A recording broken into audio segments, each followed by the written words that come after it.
It's time to blow your own mind. Yes.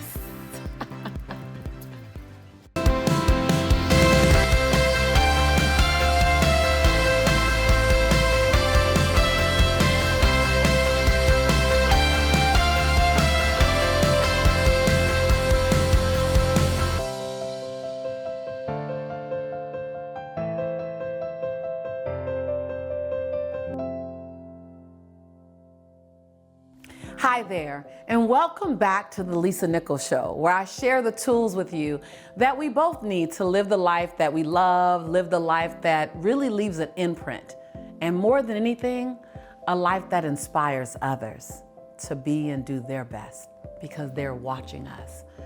I love reading your comments. I gotta tell you, your comments are everything. So if you haven't already commented, you have to comment. After you finish looking at this episode, comment because I read them. So in the episode, Why People Shut Down, Quinn B says, I needed this so much today. I have several people in my life I have damaged by trying to fix them or offer solutions. Yes, getting their buy-in on this experience can help so much with my learning to be a safer person for them. Hashtag BOL. That's worth the price of admission alone. And Latasha A says, thank you, Lisa. I will definitely try your technique of stating my intentions before having a difficult conversation. This is genius, but straightforward, just how I like it. You know, I love giving it to you straightforward. And listen, when you look at why people shut down and how to support them, you're really looking at one of the basic foundations of how to sustain a great relationship. You know, I'm always inspired when people meet a new friend, or they have a new job, or they get in a new relationship. I'm inspired at that moment, but in the same moment I go, okay, how do we keep it? And so it's important to know how you launch great relationships, how you maintain great relationships, and how do you course correct an amazing relationship that's gone south. How do you do that? How do you support people when they're in their smallness, or their righteousness, or their fears, or their hurt, or their shyness, or they just can't quite find the words, or they're too consumed with anger? How do you support them to get back to the relationship? Because otherwise, when you run into a challenge in a relationship, it's supposed to just be a speed bump. That's it. But far too many times does a speed bump become a stop sign because we didn't know how to get past it. We didn't know the right words. We didn't know how to help someone show up for themselves. We didn't know how to get back into agreement. We didn't know how to overcome a betrayal or a breakdown or hurt words or hurt behaviors. And so many times I believe, and you might agree with me, that a relationship that we were in, friendship, colleague, platonic, love, it may have ended before it was supposed to end because we didn't have the skill set to climb over a speed bump and to prevent a speed bump from becoming a stop sign.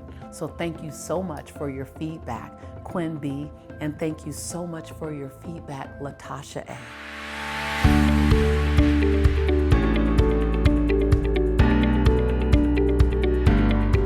I think that when you are running into the same challenge over and over again, it could be a combination of both.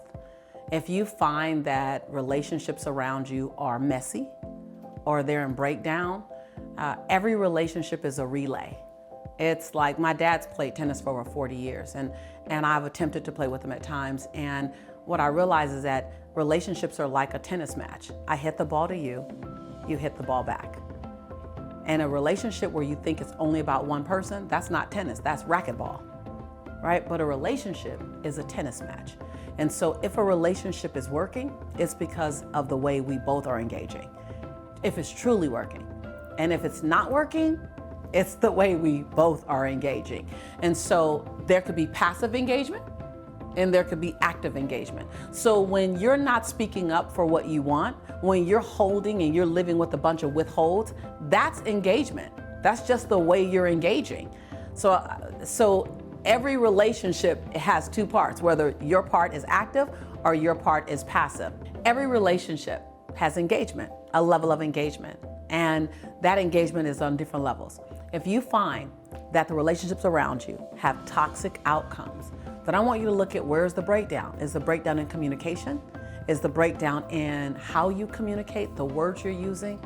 Is the breakdown in who you choose to be around? Is the breakdown in the engagement of what you're talking about?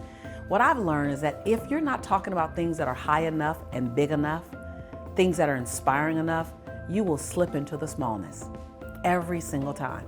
If you don't choose an intentionally high, evolving, encouraging conversation, you will slip into the cracks. You will slip into those crevices of smallness and petty.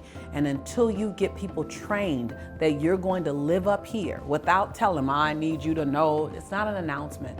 It's a way of being. It's a what do you choose to participate in. It's a stepping over your desire to hear smallness, gossip, negative feedback. It's when someone is engaging in negative feedback about someone else, the fact that you didn't add anything to the conversation doesn't let you off the hook. Did you stop the conversation? Did you say, hold on, I don't want to engage in speaking negatively of them at all. Why don't you have a conversation with them? It's course correcting behaviors in your space at the risk of losing the relationship.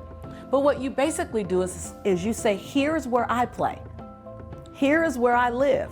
I'm not visiting this high road of integrity. I'm not visiting this high road of conscious thinking and awareness and respect and humility and honoring the dignity in people. I don't visit this place. I live here. I don't visit this place. I live here. And in a loving way, anyone that's engaging with you has two choices. They either engage with you here or they choose to engage with someone else. Now, if you find that you're going down to be in the relationship, or you're going down and you're the person taking the relationship down because you're in a moment of anger, or you're in a moment of resentment, or you're in a moment of hurt, then you're not living in your highest integrity. You just visit every now and again when you come to this channel. Uh-oh, I see my Shantae coming out right now.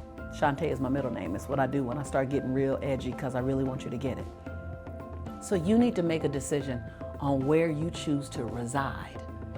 And then you don't leave your conscious neighborhood to go visit other people's neighborhood if it's not as high as yours. People will rise to the occasion, or they'll choose not to rise, and they'll pick other people to be with and hang with.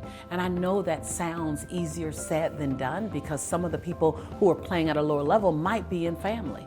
It might be, and that's fine too. You can love people. It doesn't mean you have to spend tons and tons and tons of time if that time costs you something. Spend as much time as you can. Spend as much time as serves you. Spend as much time as they will allow you to spend. But never leave this place. Even if being with them causes you to allow them to be where they are, you don't have to engage in that. So the bottom line, and supporting you to either recognize, are you the toxic element, or are you surrounding yourself in toxic element, is to make a commitment where you live. Where am I living? And first own where you're currently living, because if you own it, you might go, you know what, I do slip into that small place. Okay, own it. That's conscious awareness. That's powerful. Own it. And then go, where do I want to be? And then what's the distance between here and there? And what do I have to do to get there? What do I have to say no to? What do I have to participate in? What do I have to ask forgiveness for? What do I have to clean up? What relationships require cleaning up? And then what declarations must I make? And what decisions must I live in? Don't make a decision, live in your decision. Remember, this show is not just a monologue. It's a delicious dialogue. It's a conversation between a few thousand people all around the world. And you are a valuable and critical part of that conversation. So I would love to hear from you. What was your biggest lesson learned from this particular episode?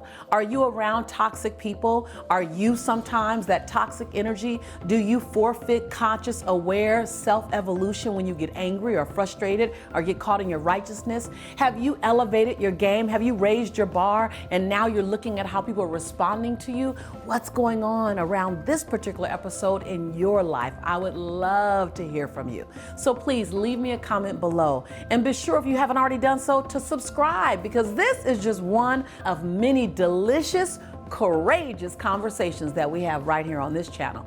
And look out for more dynamic content that relates to you. And oh, by the way, all of the content stems from a question you ask. So ask me a question and you ask me the question and then come empty. I'll get the question and I'll come full and I'll serve it back to you. So this is not my channel. This is our channel. So serve me up a question. I'll serve you up an answer. After all, this is your home and we are your tribe. Every time you come, welcome home. Welcome back to your community. And I am and will always be your sister in prosperity and in possibility. And when I say to you that I believe in you, and you know, if you've been here before, you know what I'm about to say. And I love you, it's because I do. I really do. I'll see you real soon. Peace. Peace out.